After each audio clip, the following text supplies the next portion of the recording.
Good morning, I am Shreya from BCA batch 2 5th SEM, and today I am going to present my topic, which is JPasswordField, given by Raju Upadhyay sir. So JPasswordField, you must have noticed whenever you log into your email or any social media account, when you type your password, you don't see the actual letters or numbers you are typing, but you see some characters like asterisks or dots. This is done because secure your password from someone who is looking at your screen. So JPasswordField is helpful for this, and JPasswordField is designed to secure the password entry, and it also helps in password masking, which we can use to display the characters as asterisks or dots.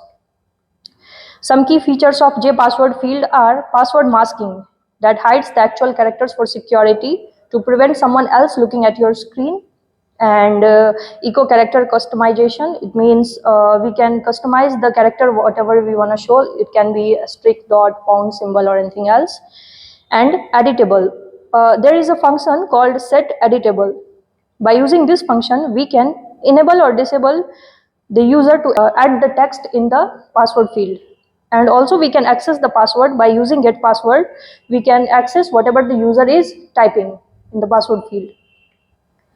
And there are some constructors and methods are also here in the JPasswordField, like JPassword, which creates a empty password field, and then JPasswordField string, which initialize the specific text, and then get password is a constructor. Here it is. It retrieves the password entered in the field as character, and void set echo.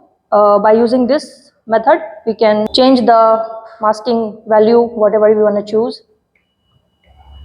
We can also customize the JPasswordField appearance by changing its font size, color. We can give a border size and its color, and also we can change the background colors. We can also handle the user input with the help of JPasswordField by using key listeners. Key listeners responds to the key press events, and then document listeners used for real-time updates, change in the text of whatever input, and then action listeners. Action listeners handles the clicks or pressing triggers when button is clicked.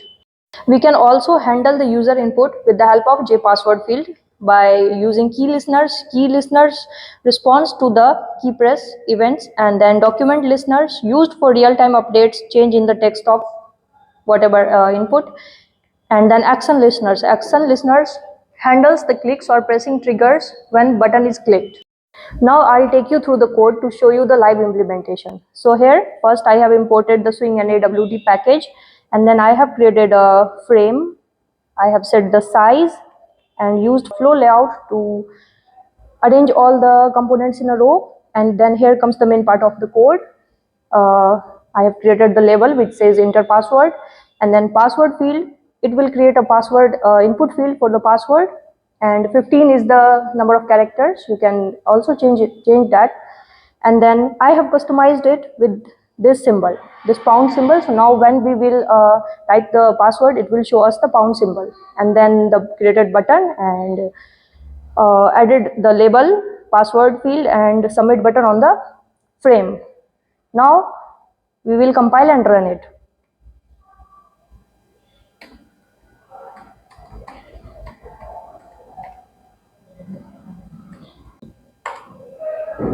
So here we can see our output, and when I type something here, it will show me this pound symbol. We can also customize it. We can change it with either asterisks or dots. Thank you.